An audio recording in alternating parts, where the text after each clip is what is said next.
Paz novamente, irmãos. Deus abençoe. Nós vamos continuar aí o nosso estudo. Conhecendo a minha igreja, a gente já viu muita coisa, né, sobre essa temática aí, conhecendo a minha igreja, né? Desde lá dos primórdios da igreja presbiteriana, né? Tá bom demais, Deus está multiplicando aqui as coisas. Bom, hein?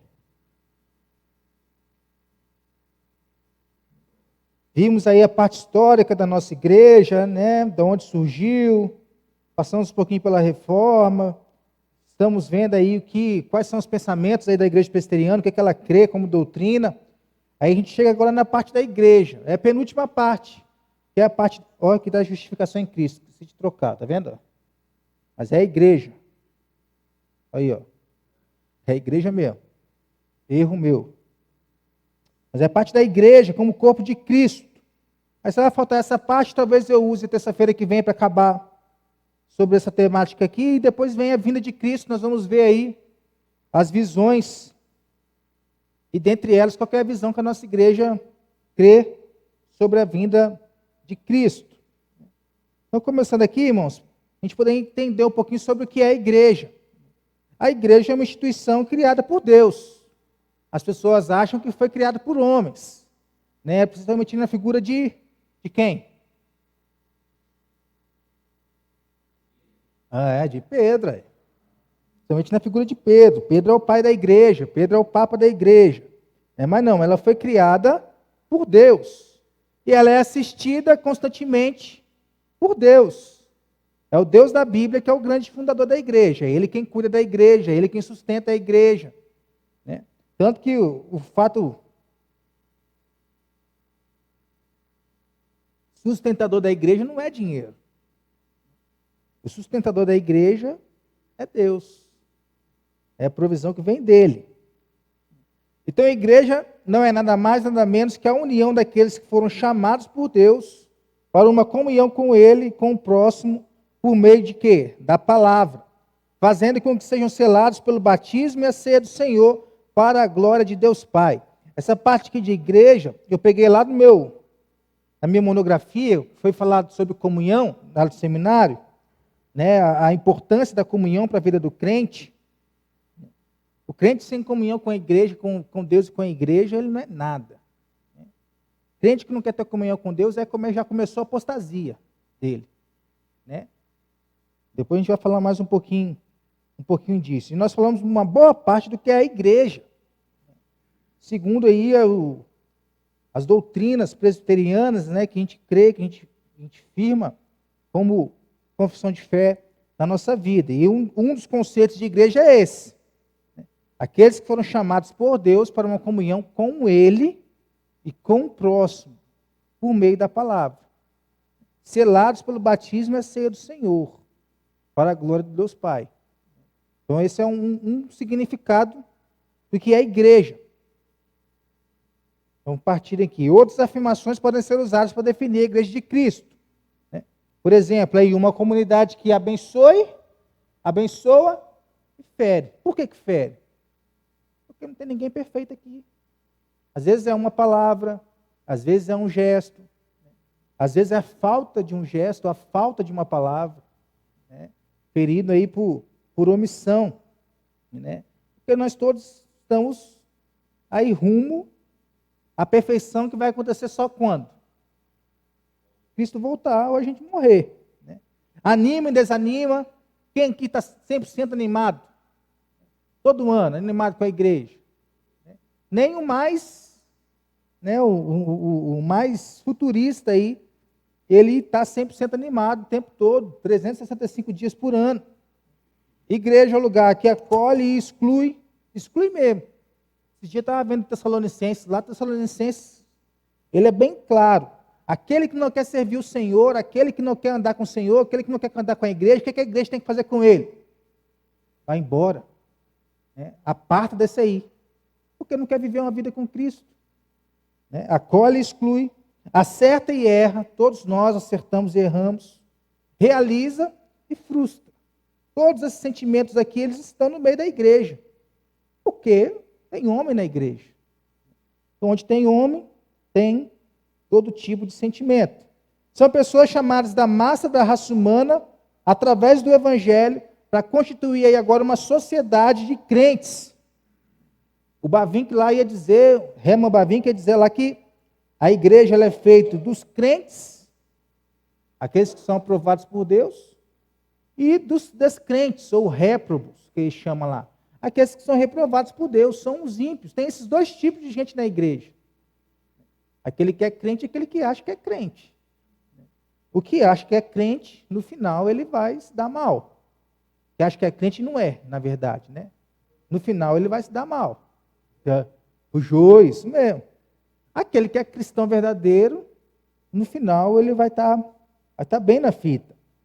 O corpo místico de Cristo, do qual ninguém é recebido, a não ser os chamados. Né? Aí, desculpa aí o irmão Batista aí, né? Os eleitos, os escolhidos de Deus. Então, John Stott, já falecido, ele traz uma definição mais proposital da igreja, quando diz que ela é um povo que foi tanto chamado para sair do mundo, de onde vivia, para adorar a Deus, quanto devolvido ao mundo para testemunhar e servir. Olha só o caráter do chamado. Vem para depois ir. É o chamado de todo crente, não é só de missionário, não.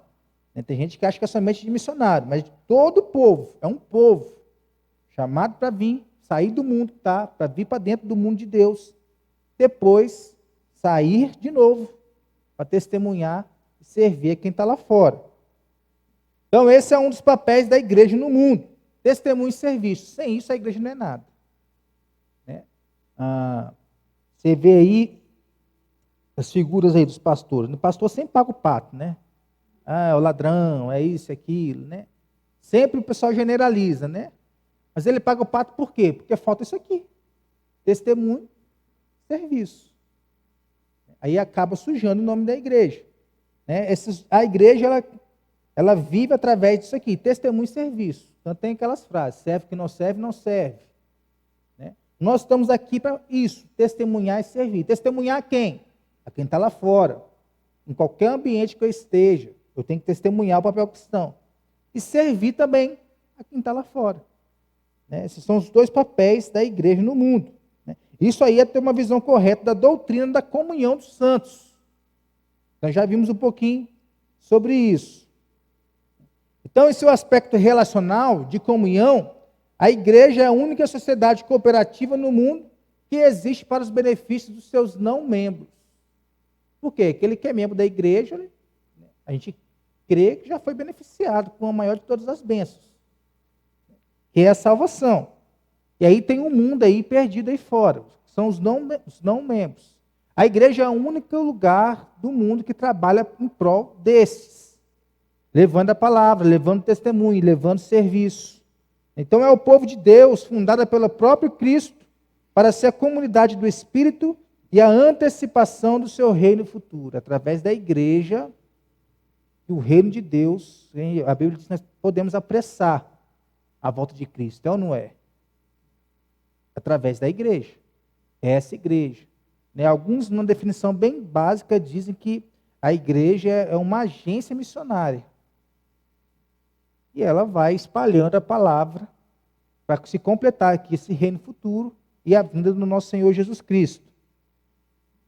Então, os reformadores traziam consigo uma ideia materna da igreja. Deus não é pai? A igreja é mãe. Então, nossa mãe e mestra, diziam eles. Por quê? Porque ele nos gera espiritualmente pelo anúncio do Evangelho, nos alimenta e nos conduz pelo caminho de Deus ao longo da vida até a consumação. Então, não é possível, como dizia já Calvino, a pessoa querer ter comunhão com Deus, com o Pai, sem ter comunhão com a mãe, que é a igreja. Era impossível isso. É a visão distorcida do que é comunhão. Por isso que esses movimentos, esse meu trabalho de monografia, eu dividi ele em 3 partes. Primeiro falando de comunhão, a comunhão dos santos. A segunda parte falando sobre a igreja. E a terceira parte falando sobre esses movimentos que vêm surgindo aí desigrejados, a igreja emergente, né, a igreja no lar, entre outras coisas. Né? Que são visões deturpadas aí, por exemplo, essa terceira parte, né, dessa ideia de comunhão. Não preciso da igreja para ter comunhão com Deus. Eu não preciso da igreja para ter comunhão com o meu próximo. É uma igreja deturpada da palavra de Deus. Porque Deus teve uma igreja desde o começo do mundo. Vocês creem nisso? Quando começou a igreja?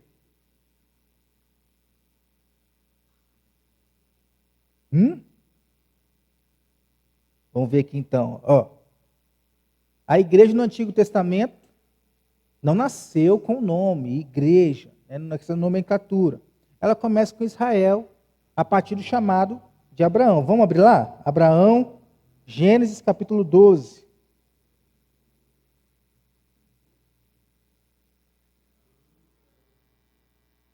Versículos 1 a 3 aí.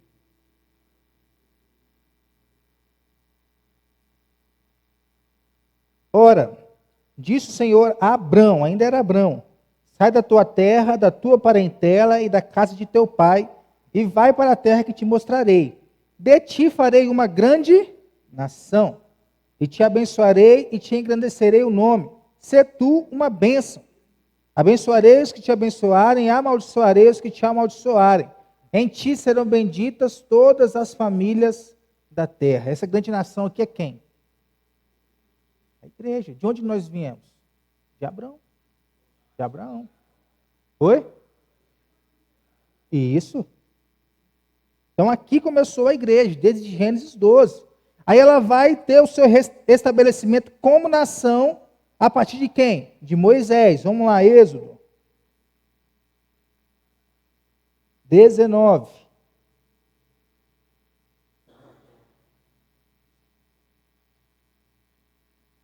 Vamos ler aqui, No terceiro mês da saída dos filhos de Israel da terra do Egito, no primeiro dia desse mês vieram ao deserto do Sinai.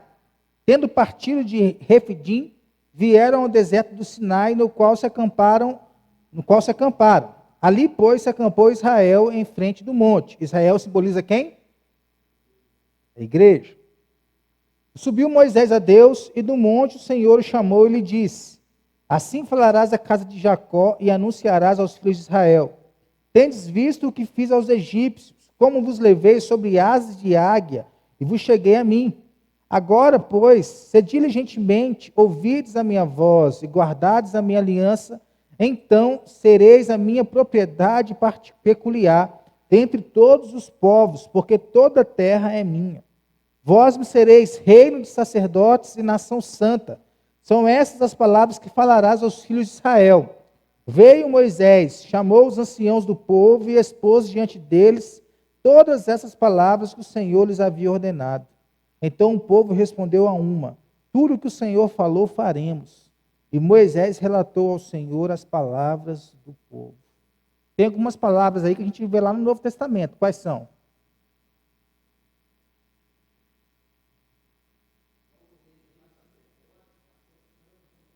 Isso, né? Mas, e olha o que vem antes. Vós me sereis.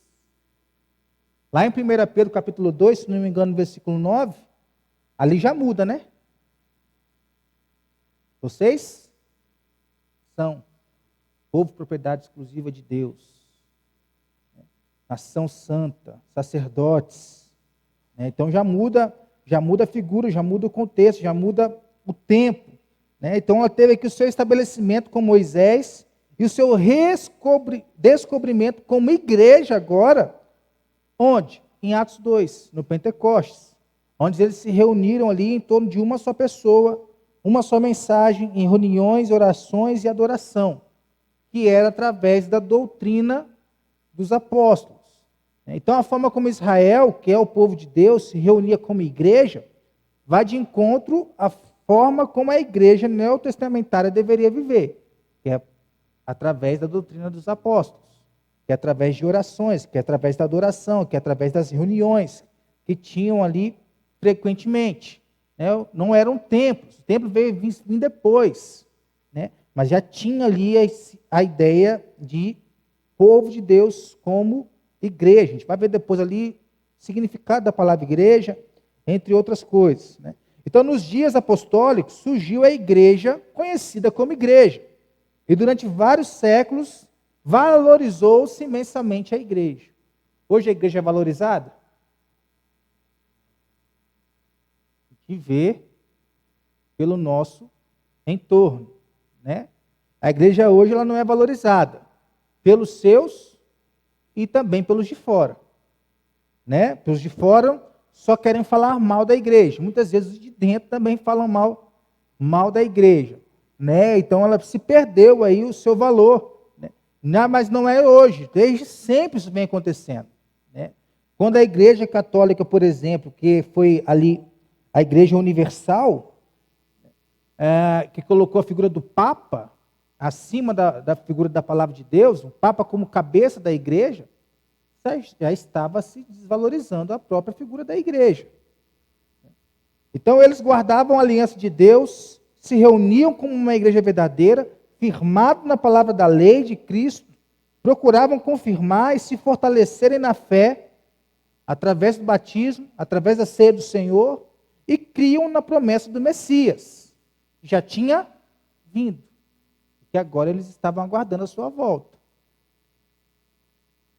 Então quem confessasse o Senhor Jesus como o único e suficiente Salvador, tivesse uma fé genuína na ressurreição de Cristo, esse era batizado e instantaneamente integrado à igreja, através do batismo. Sem o batismo ninguém era integrado à igreja de Deus.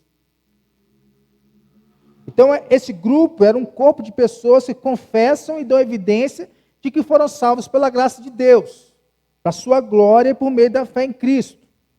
Então isso aí dá o cumprimento do plano de Deus, que através da aliança feita lá com Abraão ainda, ele veio estabelecendo ali com Israel, depois com a igreja, sempre sustentando com sua graça a própria igreja. Né? O povo de Israel passava por grandes dificuldades, murmurava contra Deus. Né? Vinha lá, juízo sobre eles. Né? Graça divina, era graça. Querendo ou não, era graça. Eles iam lá, se reafirmavam a sua aliança, depois de um tempo, o que acontecia? Voltavam a murmurar contra Deus. Deus ia lá de novo. Aí veio tantas coisas, veio os juízes, veio os reis, castigavam a igreja, reis bons, reis maus. Né? Quando o rei bom reinava, o que acontecia com o povo? O povo crescia. Quando o rei mau reinava, o que acontecia com o povo? O povo decaiu nos seus delitos e pecados. Né? Restabeleceu, aí vem de novo, Babilônia. Escravo, Nabucodonosor, né? E depois chega no Novo Testamento. E não acabou. E é assim até hoje. Nós vamos continuar murmurando contra a igreja, contra Deus. Deus vai, de alguma forma, pesando a sua mão sobre o seu povo. E isso para nós é graça. Porque nos ensina a sermos não dependentes de nós mesmos, mas dependentes e sustentados por Deus, pela sua graça divina. Então Jesus era o ponto de partida da igreja do Novo Testamento. Como que as pessoas eram salvas no Antigo Testamento? Graça de Deus, mas era através do quê? Da promessa. Confiança no Messias, que já tinha vindo e ia vir. E quem era esse Messias? Jesus. Como que as pessoas no Novo Testamento eram salvas?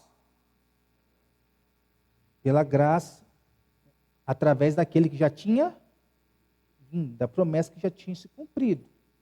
Então, Hebreus 13, por exemplo, vai nos dizer bastante sobre isso.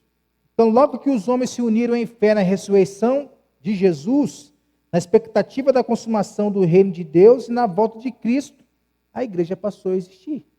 Atos 2, vem ali o fenômeno das línguas, que serviu para a expansão da igreja. O povo levar a palavra de Deus para outros povos.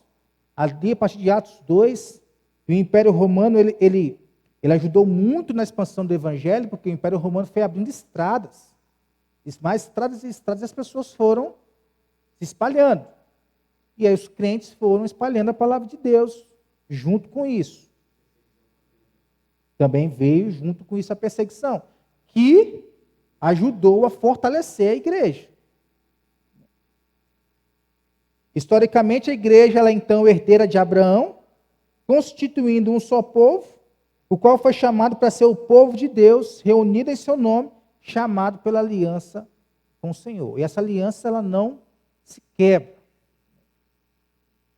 Então essa aliança não foi, não está e nunca será quebrada. É ela que sustentou Israel, que sustenta a igreja através da morte e da ressurreição de Cristo. Se eu digo que essa aliança ela pode ser quebrada, eu desvalorizo tudo aquilo que aconteceu com Jesus. Isso não tem valor para a minha vida. O sangue de Jesus perde valor. Então, algumas definições foram criadas para se tratar o assunto igreja.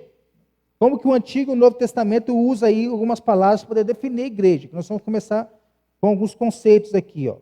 No Antigo Testamento, a palavra que define a igreja é kahal. Ela é derivada de uma raiz aí, kal, com Q ou com K, significando chamar, e é de Ra, de Yadar. Parece hebraico, o hebraico ele é, que significa indicar, ou encontrar-se, ou reunir-se num lugar indicado. Então, essas palavras aqui, elas significam que literalmente a reunião de um povo. Olha só como sempre tem essa questão comunitária, de comunhão. Nunca é algo isolado. É reunião de um povo. No Novo Testamento, a palavra mais conhecida e definida pelo termo eclesia. Qual que é o seu significado? Literalmente é chamados para fora. Podendo ainda a palavra ser subdividida em outros 4 significados. Em outros 4 contextos. Quais são? A reunião com o propósito de adoração, de comunhão. Reunião. Reunião acontece com uma pessoa só? Mesmo se for online, tem que ter uma outra pessoa do outro lado. Tem alguns textos bíblicos aí para confirmar. Né? Igreja, um local descrevendo uma congregação, focalizando as pessoas. Cristãos em uma área geográfica. Lá em Paraopeba tem um grupo lá de 5 pessoas. São cristãos que estão lá. E o corpo de Cristo, que é o que a Bíblia também nos traz. Então, além desse significado literal da palavra, que é chamados para fora, ela ainda tem esses 4 significados dentro desse significado principal. E não tem nada isolado aqui. Não tem nada falando individualmente. Não tem nada dizendo que a igreja sou eu. Que é o que as pessoas costumam dizer por aí.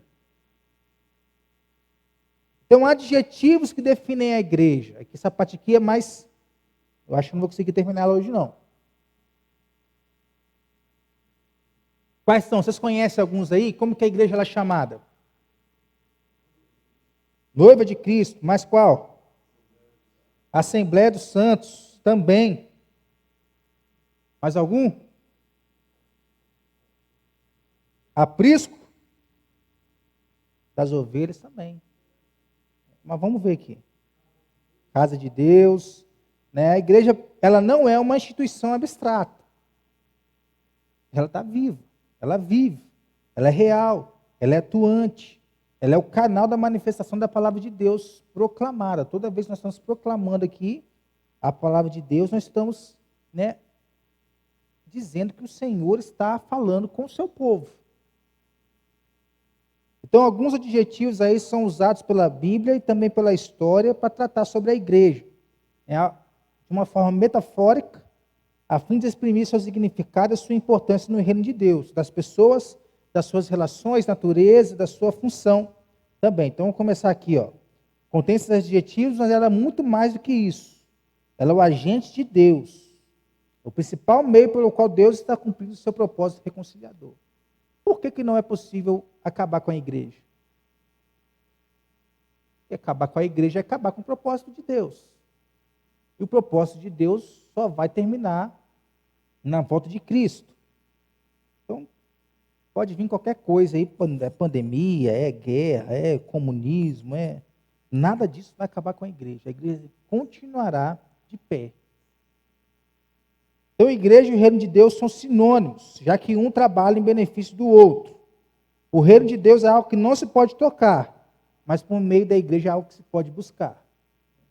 Venha o teu reino, faça a tua vontade. Né? Nós não podemos tocar no reino de Deus, mas um dia nós vamos alcançar Ele, através da nossa busca ao Senhor. Então, o primeiro adjetivo aí que é a igreja invisível. O que significa isso aí?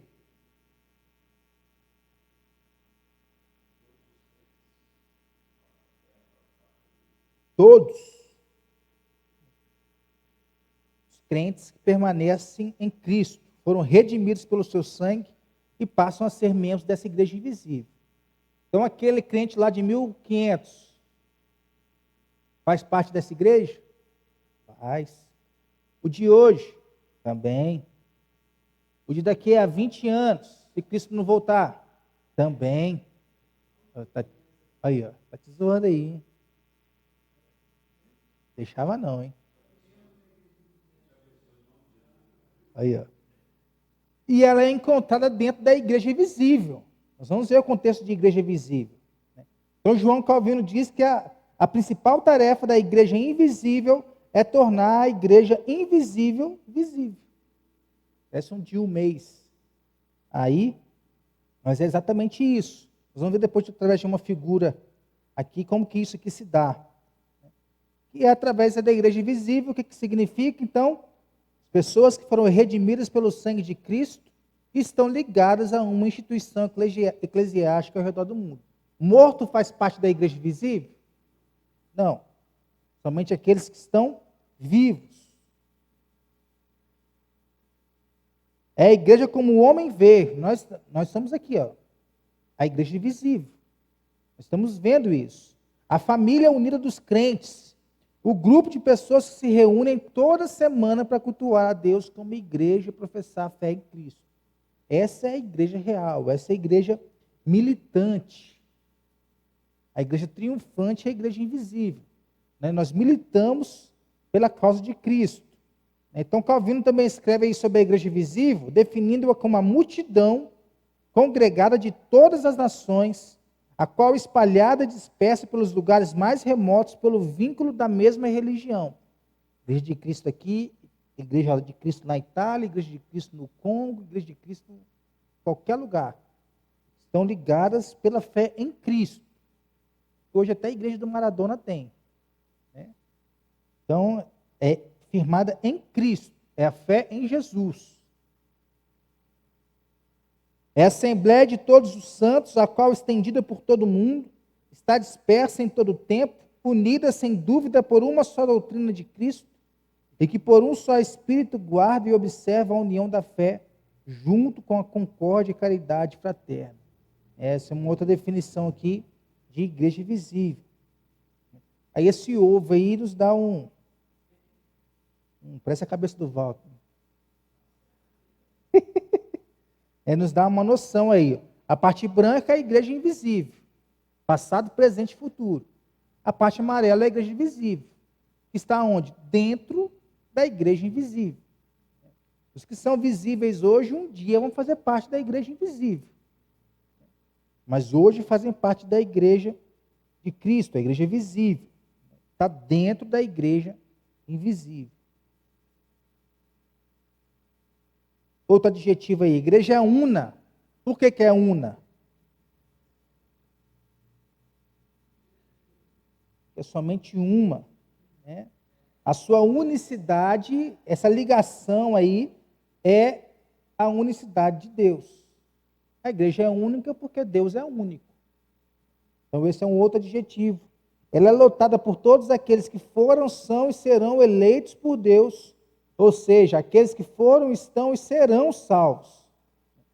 Fazem parte dessa única igreja de Cristo, de Deus. Né? Sempre desfruto da unidade que nos faz ser um em Cristo. Lembra lá, Efésios 4, se eu não estou enganado agora? Um só batismo, um só Senhor, um só Espírito. É sempre um. Né? Ela é una porque Deus é um, e é por esse fato que podemos, assim como Paulo, declarar, né, para nós há um só Deus, o Pai, de quem é tudo e para quem nós vivemos. Então, dentro dessa unidade, os irmãos devem se reunir, pertencer uns aos outros e ter comunhão com os outros. sempre nos adjetivos da igreja tem essa questão de pertencimento, de reunião, de união, de comunhão. Não tem nada de isolado.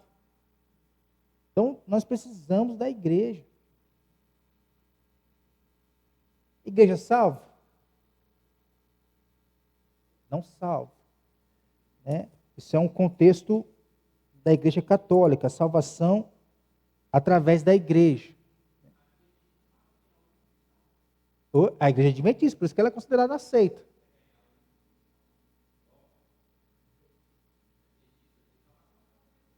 Não há salvação fora da igreja. Mas a verdade é que,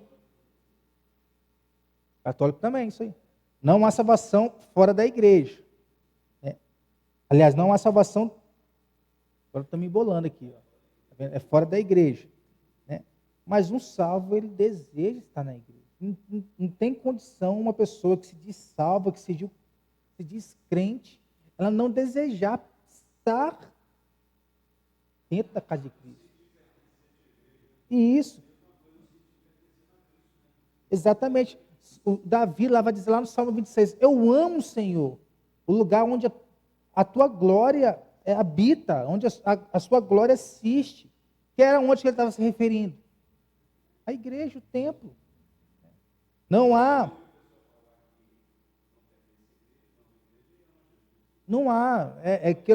É amar a Deus sem amar o pai, sem amar a mãe, não tem como.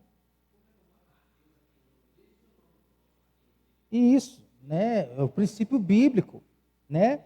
Então, por que eu falo que a pessoa que não tem o desejo da igreja, ela não vive a vida da igreja, isso aí já é o começo da apostasia.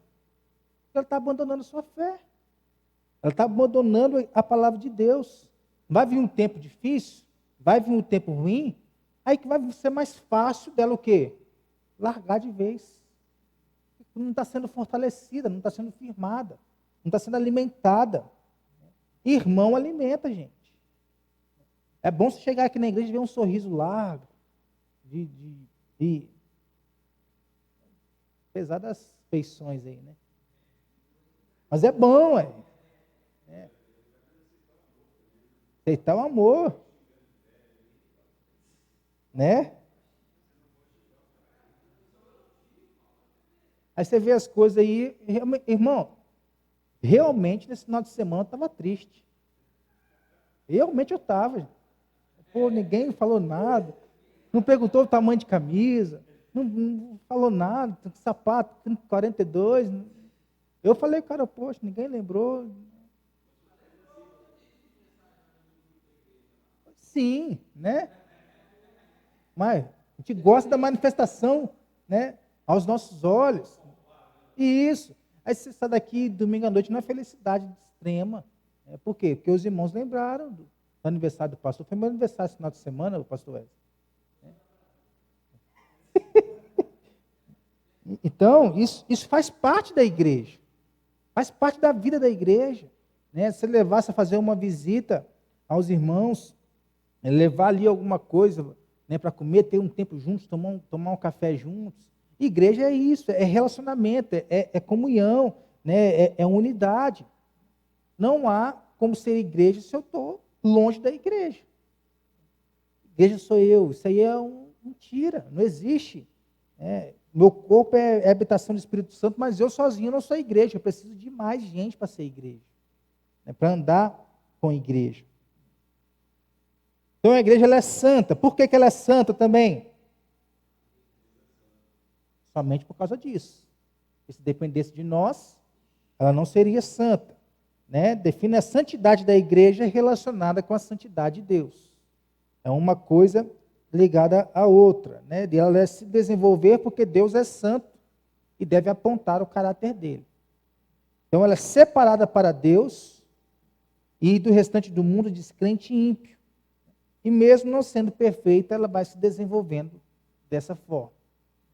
Nada do que acontece dentro da igreja, nenhum pecado, nenhuma disciplina, nem uma briga, nada, né, reflete lá no caráter de Deus. Deus continua sendo santo. É nós que estamos aí refletindo o nosso próprio caráter.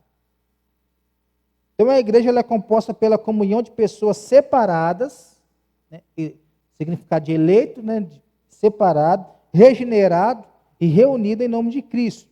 Né, pessoas chamadas por Deus para fora do mundo. Calvino aí ressalta aí, né? A igreja é denominada santa porque todos os que foram escolhidos pela providência de Deus são santificados por Deus pela regeneração espiritual. O coração transformado. É a vida transformada, é a vida de Deus agora. Então essas pessoas são especiais para Deus. Todos nós somos especiais para Deus. Essa é uma outra ideia, né, que a depravação total, alguns aí não concordam com essa afirmação, mas eu creio nisso. A depravação total, ela não tira o valor do homem. O homem continua sendo pecador, continua sendo, né, um miserável, mas ele é amado por Deus. Ele é santificado por Deus. Ele é transformado por Deus.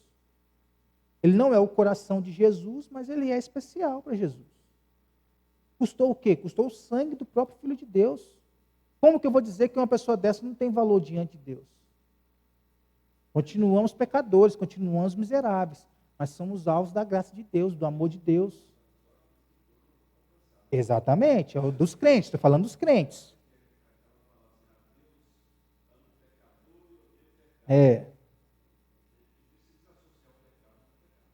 Exatamente.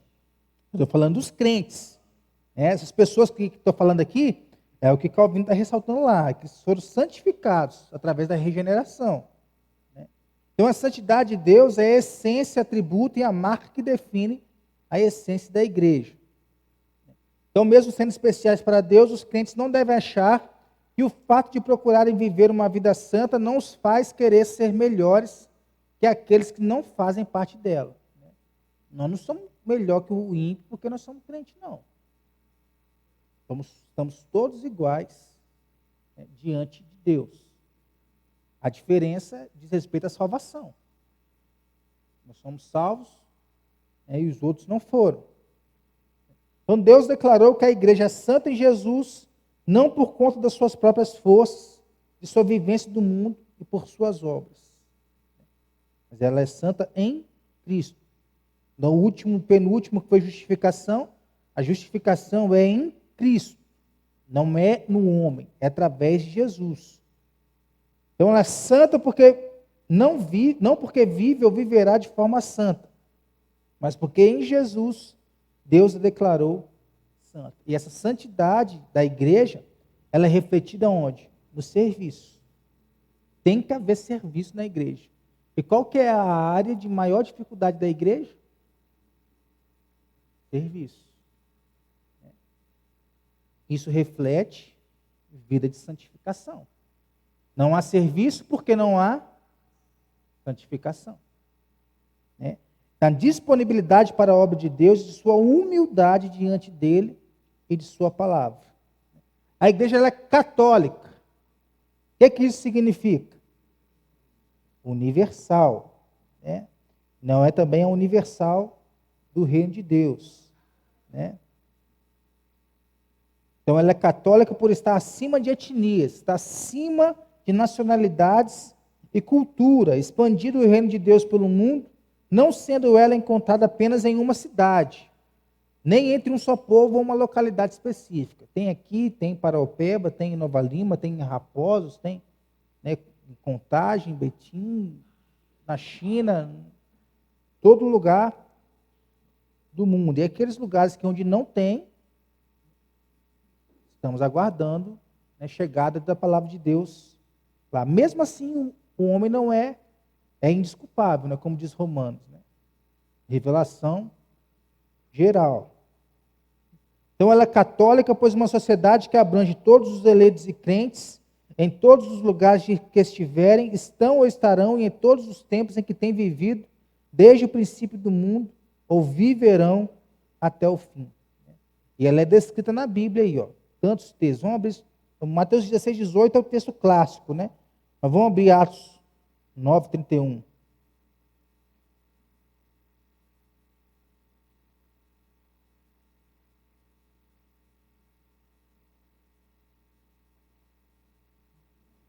aqui no meu aplicativo, a igreja cresce. A igreja, na verdade, tinha o quê? Paz por toda Judéia, Galiléia, Samaria, olha aí, ó, lugares. Edificando-se e caminhando no temor do Senhor e no conforto do Espírito Santo, ela crescia em número. Apostólica, por conta de quê? Dos apóstolos, né? Não por conta de uma sucessão a Pedro, mas por conta do seu corpo de fé ser o mesmo corpo de fé dos apóstolos, do que era proclamado pelos apóstolos na pregação da palavra. Então a igreja está sobre a fundamentação da palavra de Deus. Ela é a agência de Deus para o mundo, firmado na palavra. Né? Assim como os apóstolos foram a agência do Senhor em seu tempo, esse apostolado, ele fechou, mas a função não acabou. Nós somos todos apóstolos. Falando de função, não de título. O papel agora de levar a palavra é nosso. Essa apostolicidade da igreja, ela continua através de nós. Então, é a igreja em fé e prática, ela é apostólica. E ela precisa se tornar mais conscientemente apostólica, para deixar que o evangelho reforme e às vezes até mude os seus ritos e interpretações costumeiros. Né? É a mudança. Há a diferença entre tradição e tradicionalismo. E se a gente não souber essas diferenças aí, a gente acaba matando a apostolicidade da igreja. Oi?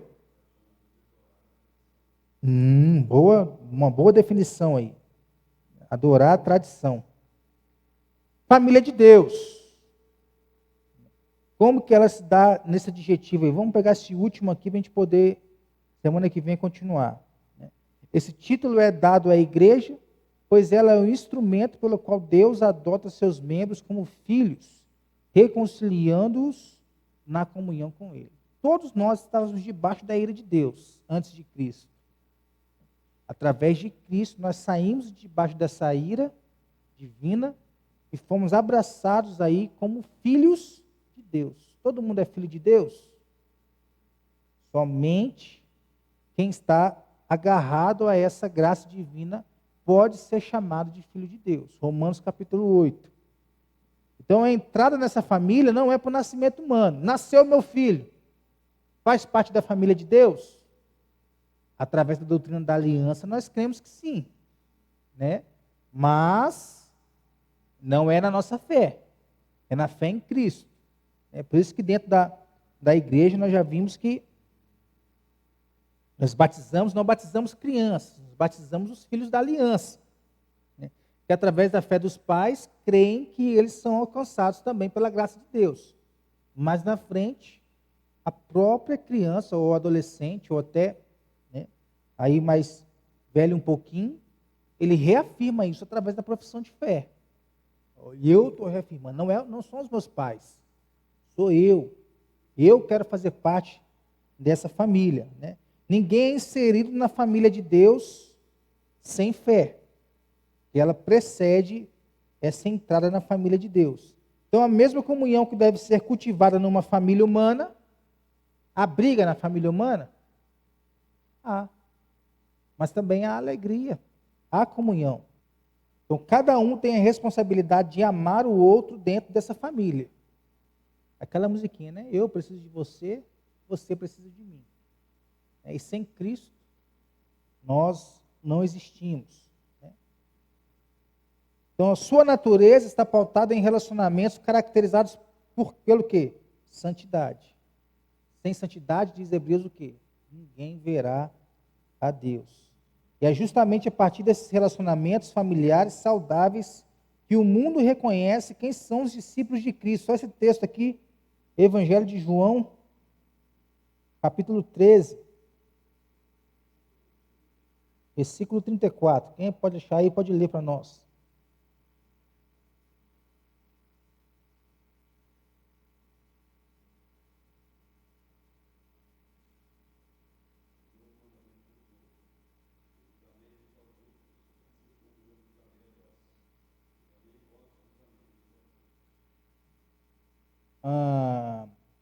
o que precede um amor uns aos outros?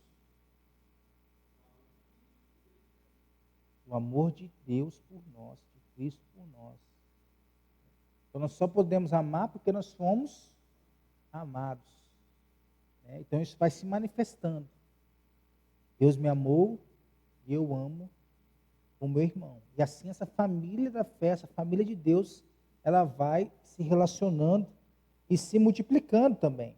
Então todo o nosso relacionamento familiar é fortalecido com o nosso contato constante com Deus Pai. É o que fica expresso quando falamos do relacionamento de pai, do pai com o filho. Eu e o Senhor somos um. É a oração sacerdotal. Que eles sejam um, como eu sou um com o Senhor. Paramos aí no corpo de Cristo. Semana que vem nós retornamos no nome de Jesus. Vamos orar para encerrar? Senhor, nós te louvamos aqui, Deus, por a sua palavra que é viva e eficaz, e pela sua igreja, Deus, que é proclamadora dessa palavra, Deus. O Senhor nos abençoe, Senhor, como igreja de Cristo, corpo de Cristo, como paramos aqui o estudo, Deus, para que esse corpo ele venha a se manifestar, Deus, através da santidade, através do serviço, através do amor, através da comunhão, que são marcas aí da igreja, Deus. Que o Senhor nunca, jamais, Pai, faça com que em nossa mente venha algum sentimento individualista, Deus, e da igreja, ou da salvação, ou de Cristo, mas que a comunhão seja a marca que defina essa igreja Vida Nova, Deus. Toda a igreja marcada pelo sangue de Cristo, espalhada pela face da terra, Deus. Nós possamos ser uma igreja viva e verdadeira, para a honra e glória do nome do Senhor, Pai. Em nome de Jesus. Amém.